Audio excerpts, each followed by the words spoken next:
매주 월요일 코너입니다. 종교 넘어 아하.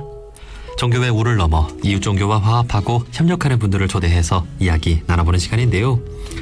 어제는 우리 민족 고유의 명절 개천절이었지요.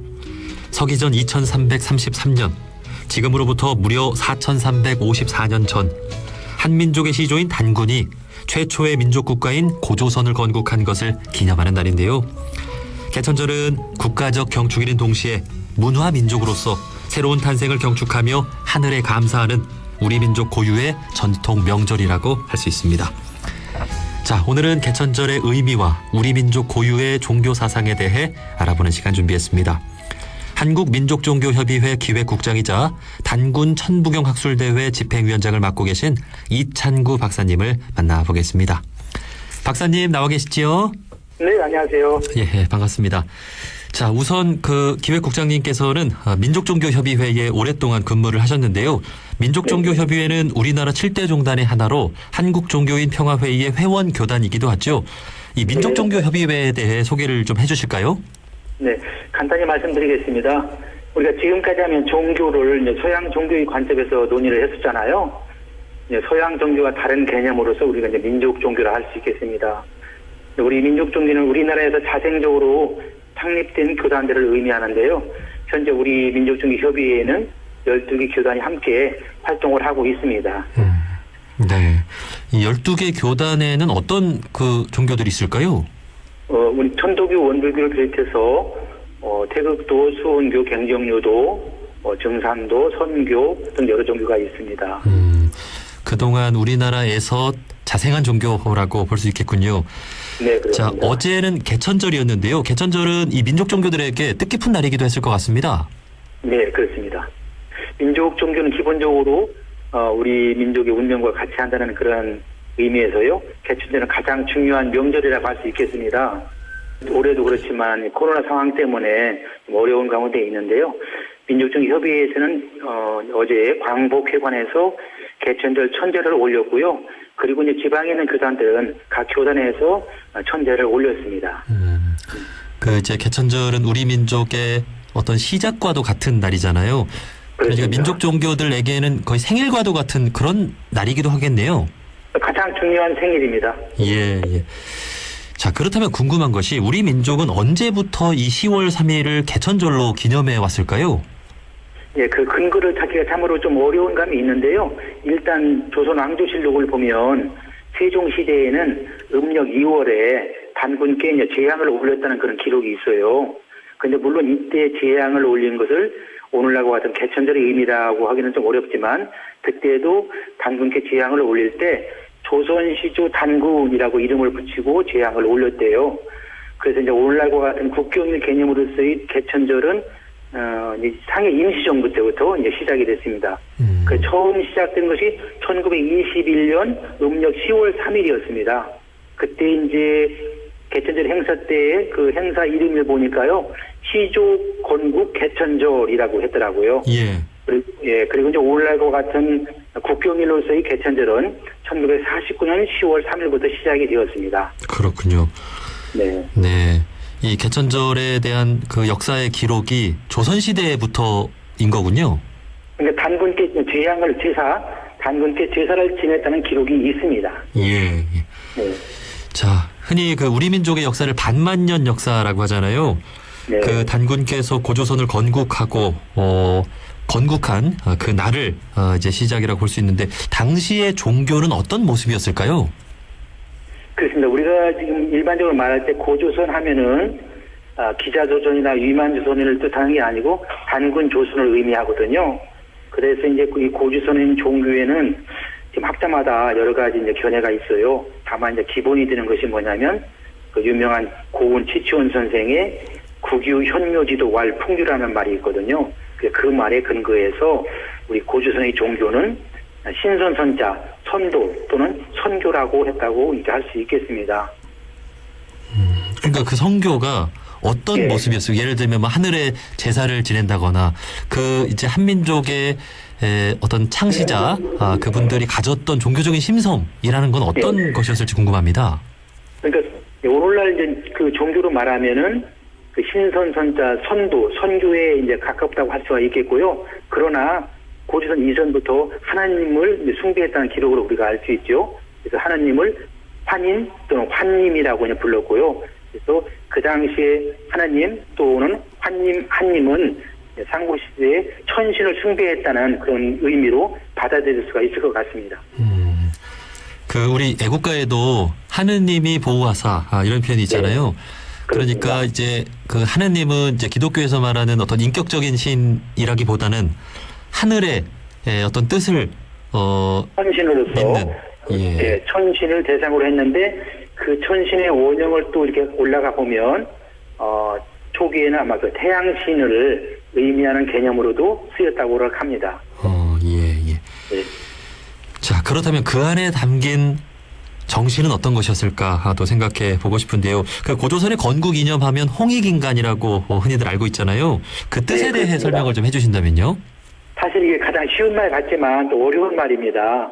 그 홍익인간은 사전적으로는 뭘 널리 인간을 이롭게 한다 또는 뭐 크게 인간을 유익하게 한다 이런 뜻인데요. 이런 해석들이 어떻게 보면은 좀 더 뭐 도식적인 개념이 아닌가 이렇게 생각이 돼요. 여기서 이제 홍익인간하여 할 때 인간은 인간 개인보다도 인간 세상이라는 의미로 쓰였다고 보거든요. 그렇기 때문에 인간 세상, 특히 그래서 줄여서 인세, 인간 세상의 그 인세가 천지와 부합할 때 가장 행복한 나라가 된다고 생각을 했었고요. 그래서 이제 좀 더 전문적으로 말씀드리면은 우리 조상들은 천지인, 하늘 땅 사람이 합일된 세상, 그것을 가장 이상적인 세상으로 봤고 그것이 하나의 홍익인간의 완성이 아닐까 생각을 해요. 그 다음에 이제 홍익인간을 그냥 쉽게 생각하면 세상을 이게 앞에 있는 홍자는 넓은 홍자니까 넓게 하고 익자는 도한다는 얘기니까 세상을 넓게 하고 도하자 이런 의미로 하면은 우리들한테 오늘날 우리 사람들한테는 이해가 쉽지 않을까 이렇게 생각이 됩니다. 네. 그러니까 널리 인간을 이롭게 한다. 이제 인간에게 유익이 되는 그런 유익이 삶을 되는. 산다. 그런 뜻이죠. 그 이 홍익인간 정신은 오늘날까지도 우리 한국인들에게 좀 큰 영향을 끼치고 있다고 볼 수 있을까요? 그렇습니다. 특히 이제 그 영향을 우리가 종교적으로 좀 이렇게 생각해 볼 필요가 있거든요. 삼국유사에서 이제 사실은 이제 홍익인간은 우리가 하늘로부터 받은 말씀으로 이렇게 알고 있고요. 그래서 우리는 그 말 때문에 우리는 천손민족이라는 자부심도 가지고 있고요. 그런데 이 표현은 하늘로부터 받은 말씀인데 이 홍익인간에 대한 표현은 고조선 시대에는 홍익인간이라고 했다가 신라에 내려와서는 뭐 광명이세 이런 말로 쓰였고요. 고구려에는 이도요체라는 말을 또 썼어요. 그 다음에 이제 조선 시대에 와서는 이제 아시는 것처럼 이제 동학이 출현하면서 뭐 사인여처라든가 뭐 인내천이라든가 이런 말로 사용되었고요.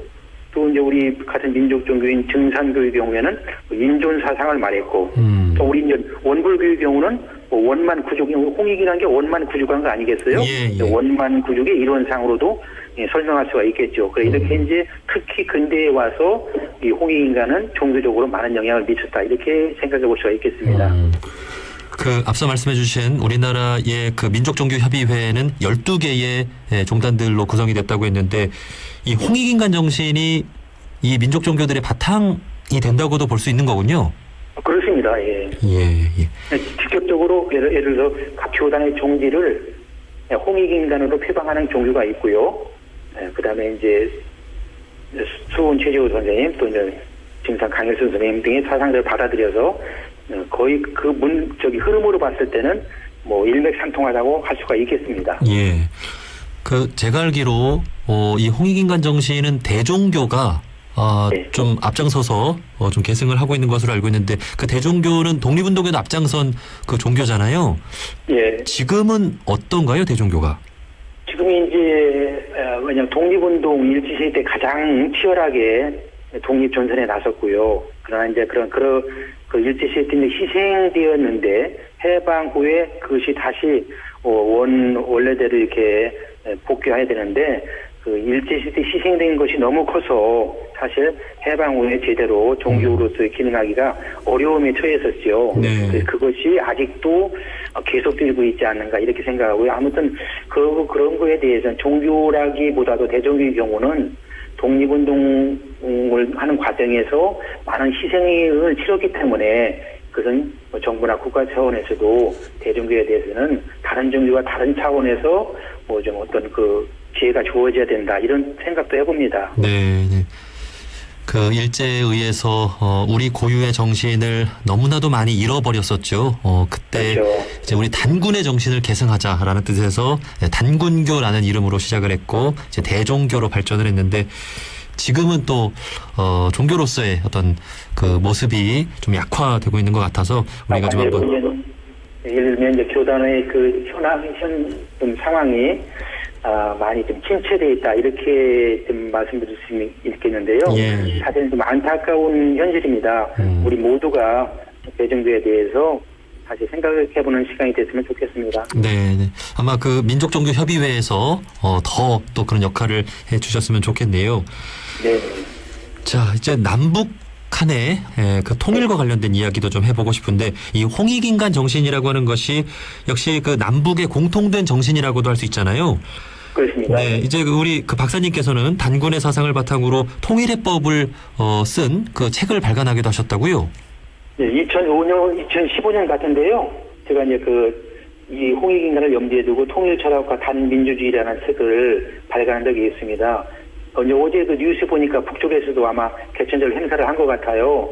일단 북쪽에서도 단군 등이 보존돼 있고 잘 보존돼 있죠. 그래서 우리가 이제 앞으로 민족 동질성 회복 이런 차원에서 개천절 그리고 홍익인간 지금 우리가 같은 개천절을 국경일로 하고 있는 것이 예를 들면 남북이 공통적인 것이 이제 개천절이잖아요. 네. 그래서 민족 동질성 회복 차원에서 개천절은 아주 유효하다 생각이 들고요.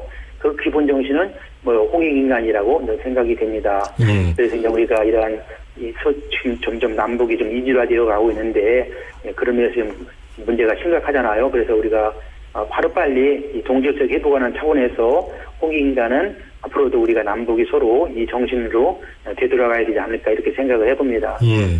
이제 박사님 말씀을 듣고 보니까 이 개천절의 의미나 이 홍익인간 정신은 북한이 더 의미 있게 생각할 수도 있는 것이 단군릉이 북한에 있고 그리고 그렇죠. 이제 그 단군이 제사를 지낸 곳이 그 백두산 아닙니까? 원래 천제를 백두산에 지냈다 하고요. 지금 이제 북쪽에서 이제 개천절 공식 행사는 그 평양이 단군릉에서 지금 하고 있습니다. 예, 예. 이 단군의 정신을 북한은 잘 기리고 있는 것 같고 우리가 또 그런 정신을 잃어버리지 않는 게 중요할 것 같습니다. 그렇죠. 자, 이제 오늘 10월 4일입니다. 10월은 그 개천절뿐만이 아니라 국군의 날도 있고 한글날도 있고 세계 한인의 날도 있습니다. 10월 한 달간 한국인으로서의 정체성과 자부심을 느낄 수 있는 날들이 많은데요. 어떻게 사는 것이 한국인답게 사는 걸까요? 저는 최근에 여러 가지 일들을 보면서 우리 한국인은 전통적으로 공동체 정신이 강한 민족이다 이렇게 생각을 해봅니다. 특히 그것이 이제 이번 코로나 사태를 겪으면서 우리가 유럽이라든가 미주에서 겪는 것과 달리 우리 국민들이 이 공동체 정신에 대해서는 아주 투철했잖아요. 그런 면에서 이 공동체 정신이 아주 중요하다고 생각하고요.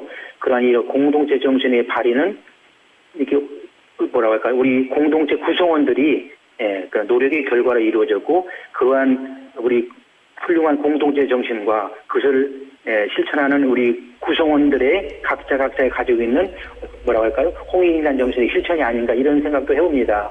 네. 공동체를 사랑하는 정신이 바로 우리 한국인의 정신이다라고 하는 거 그렇습니다. 다들 기억해 주셨으면 좋겠습니다.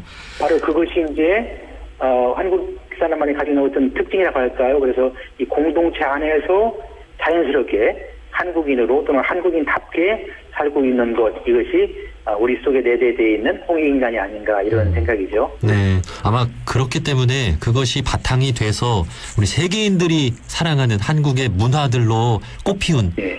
지금 그런 드라마나 영화나 맞습니다. 그런 노래들이 공동체 정신이 우리에게 있기 때문에 모든 사람들이 공감할 수 있지 않나 하는 생각이 듭니다. 그렇습니다. 자, 이제 박사님께서는 이제 민족종교협의회에서 민족종교의 정신을 또 계승해 나가기 위해 노력을 해 나가고 계신데 지금 그 전시회를 열고 계시다고 들었습니다. 그 천부경 전시회 현장에서 지금 인터뷰를 해주고 계신 거죠? 네, 이에 대해서 그렇습니다. 소개를 좀 해주시죠.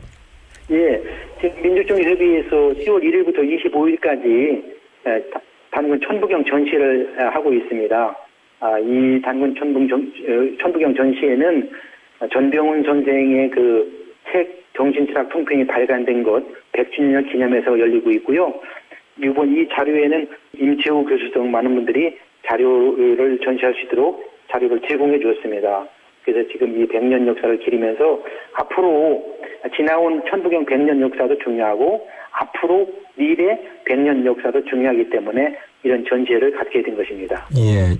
지금 전시회 어디에서 하고 있는 거예요? 장소는요, 종로 3가 천도교 수훈회관 4층 전시실에서 갖고 있습니다.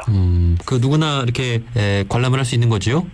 누구나 관람할 수 있고요. 많은 그래서 천부경은 뭐 특별한 종교라기보다도 그냥 우리 국민이 가지고 있는 어떤 뭐라고 할까요? 그런 어떤 그냥 공통된 경전의 의미로서 누구나 쉽게 접할 수 있도록 그렇게 전시를 하고 있습니다.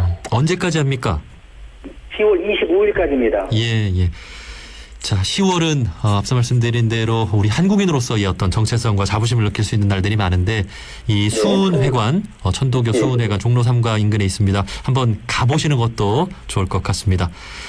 자, 여기까지 말씀 듣겠습니다. 민족종교협의회의 이찬구 박사님이었습니다. 박사님 고맙습니다. 네, 감사합니다. 안녕히 계세요.